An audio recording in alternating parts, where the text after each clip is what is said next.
Hi, welcome to Oma's Kitchen. Oregano.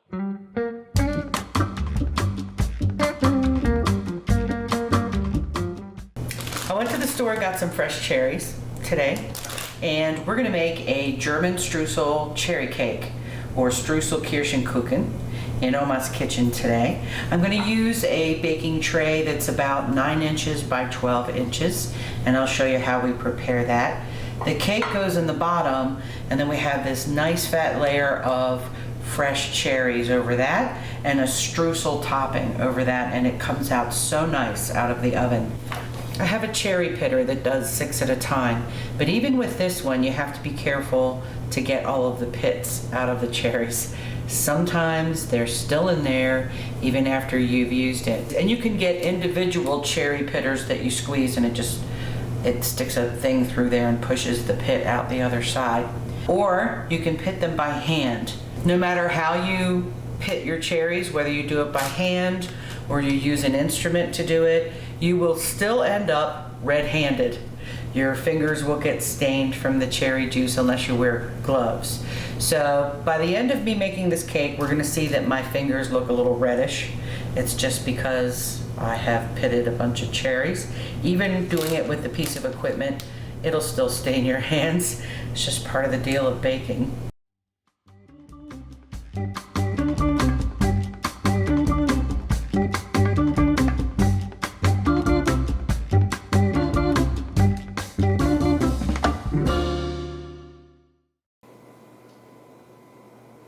All right, I'm going to show you how to hand pit a cherry, and I'll show you how it makes my fingers all red when I do that.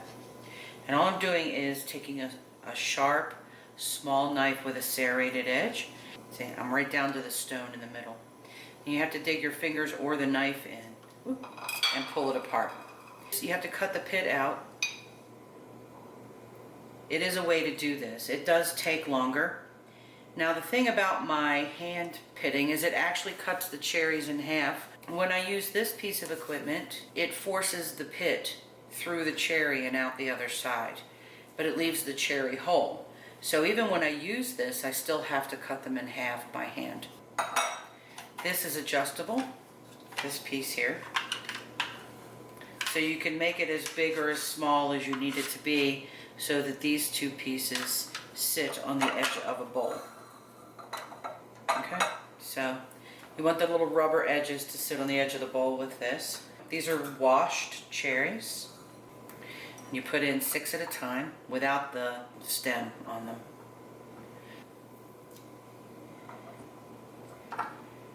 But I have found I still have to count the number of stones I have in the little thing underneath to make sure that I don't end up with any in the bowl. And it does take some pressure.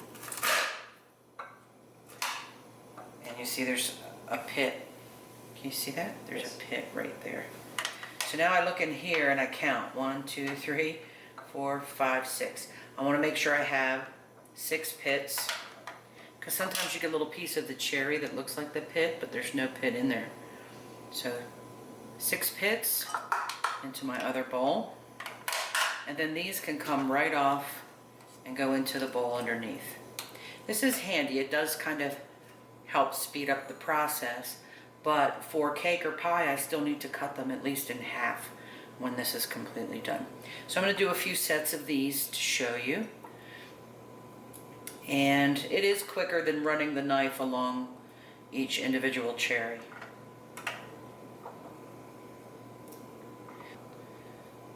Okay.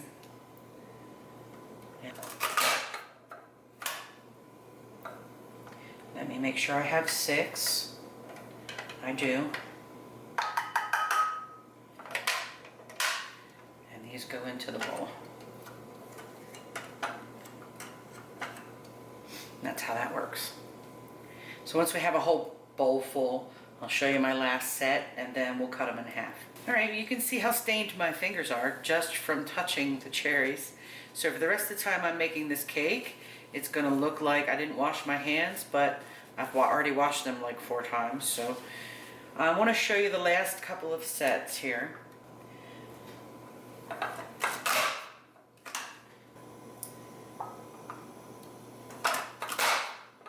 Sure, I have 3 pits, and I do.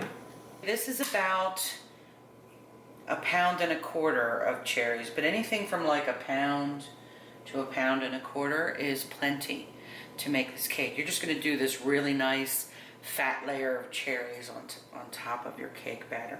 This one's already cut in half because I was looking for the stone in the middle. So is this one.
Now we can put our batter together. I wanted to show preparing the pan.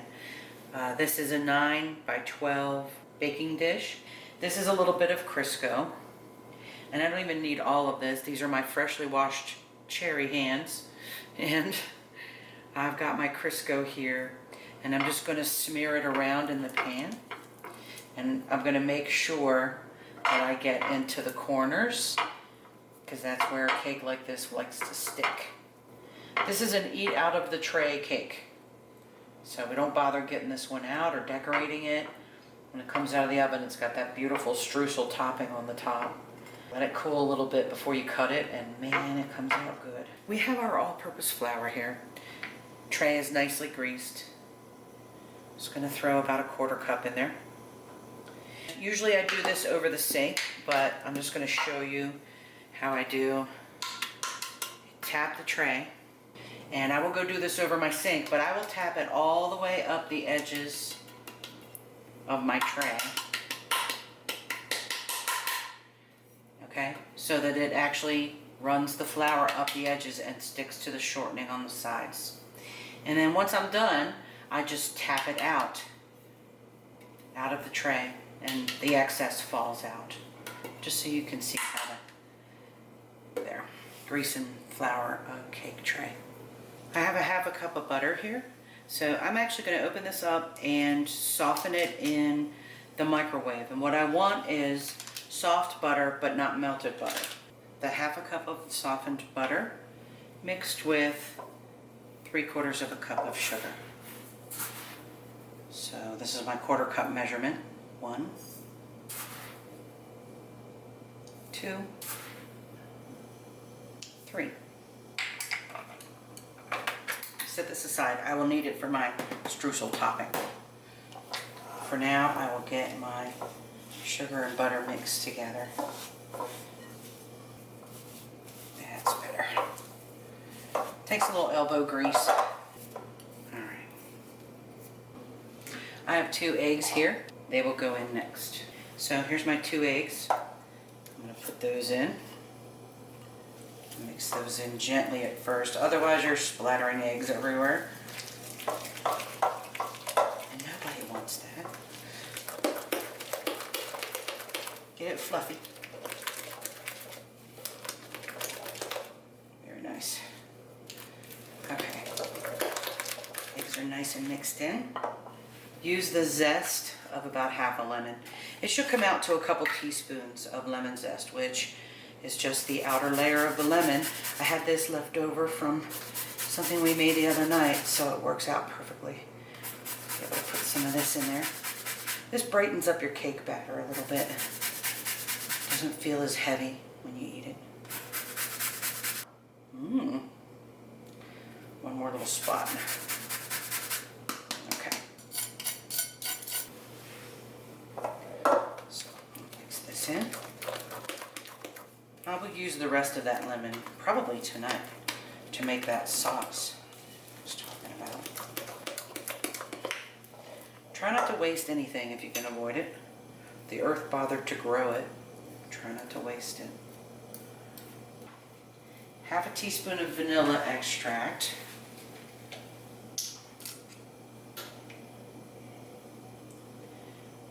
Okay. And a whole teaspoon of almond extract. Man, this makes a cherry cake taste so good.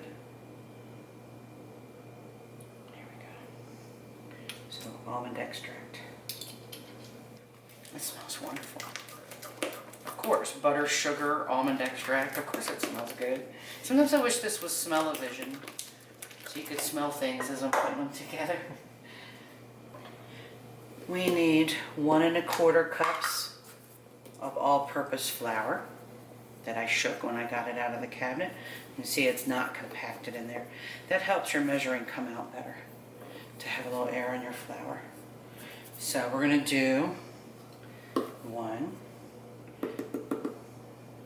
cup.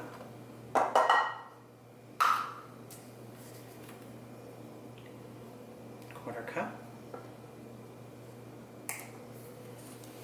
To the flour, we will add 1 teaspoon of baking powder.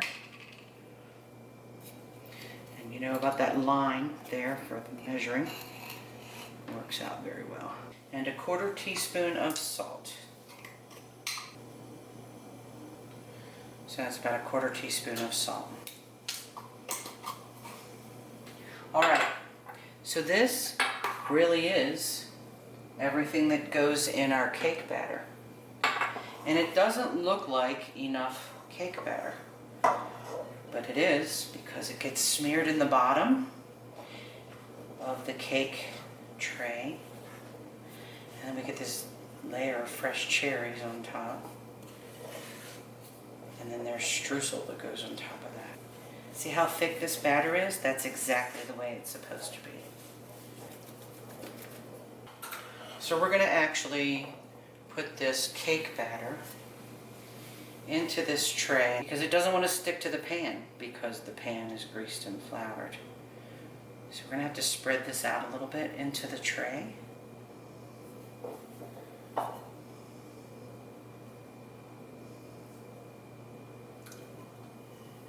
You can see how I'm just putting lumps of it in there.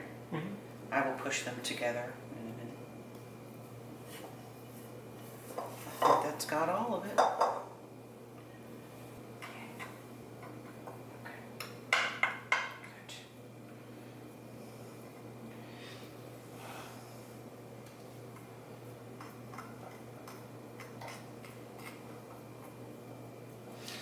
All I'm doing is smearing it up the sides a little bit so that it can cup the cherries as they cook.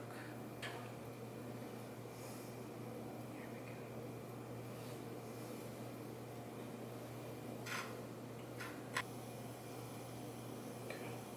It does take a little working with this very thick batter to get it to smear up the sides a little in your prepared tray and to flatten out the bottom some. Totally worth the effort, because we get to put the cherries in as soon as we put the streusel topping together. So this is my prepared tray. 1/2 cup of butter here. And I'm going to do the same thing I did with the batter. I'm going to make it soft in the microwave, but not melted. To that, I will add a cup of sugar. So I got my 1/2 cup measurement here. 1/2 cup of sugar. 1 cup of sugar. I'm going to mix this together first.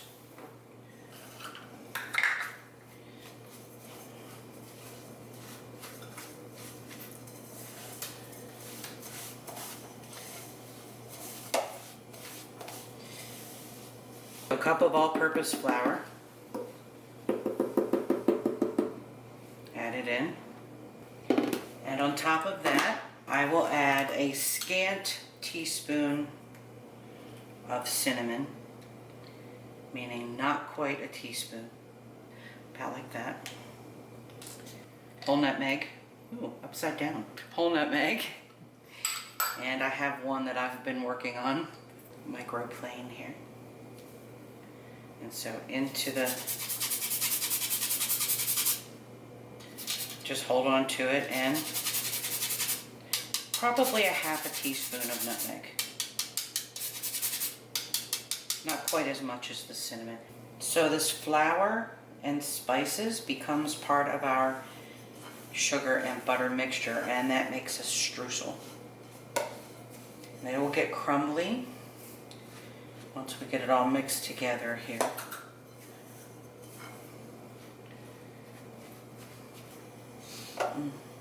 The streusel topping smells really good. You don't want any big chunks in there. You want it to be kind of crumbly looking. So keep mixing until you can get it to the point where it's here, where there's no big giant pieces in there anymore. Crumbles, that's what we're after.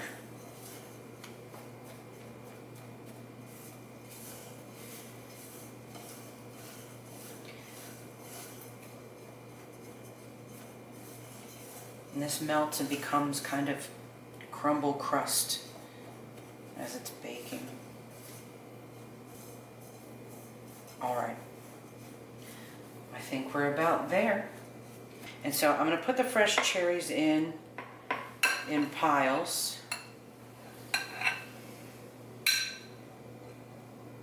But I don't want the juice from the bottom. I want just the cherries. These cherries are quite tart. And because they're tart, you can add a little bit of brown sugar sprinkled in little clumps before you put your streusel topping on. And as your fruit cooks, it will help to sweeten it a little bit. It will sweeten a little as they cook anyway, but this will help. Now, that's got a little bit of light brown sugar on it. We will make little mountains of streusel topping. You want to still be able to see hints of the cherries through it. And we go all the way to the edge with that streusel topping. And I'm doing it by hand. Big clumps in my hand.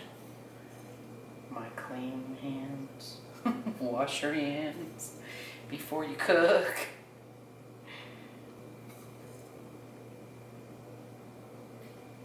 Notice you can see little bits of my cherries stuck through there. I want little hills and valleys in there.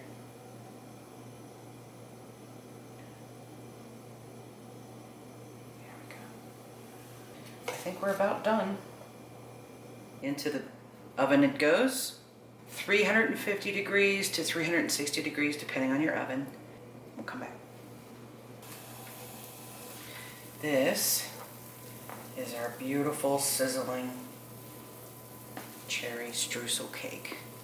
We're going to let this cool for at least an hour before we cut it. I love it. It's still sizzling. Can you hear it? Yeah. Beautiful. I love how the cherries sizzle through in between all the streusel. Beautiful. In my oven, this turned out to be 355 degrees, and it took a good hour and 15 minutes. And part of that is because I used a lot of cherries.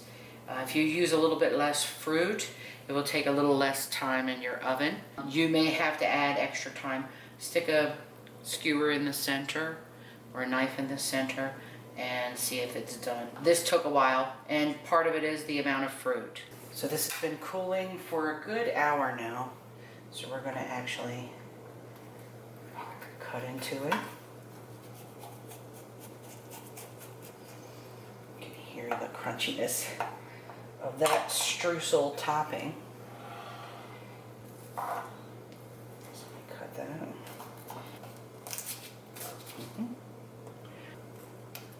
I thought. Let's see. No, there it is. Oh.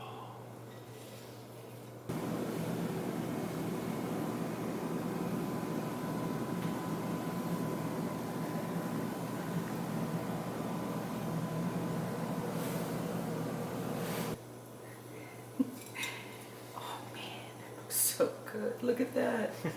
That's beautiful. Mm. Mm-hmm. Mm. Wow. Mm. I might need one. All right. Mm-hmm.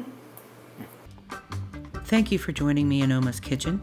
If you enjoyed the video, please don't forget to like and subscribe.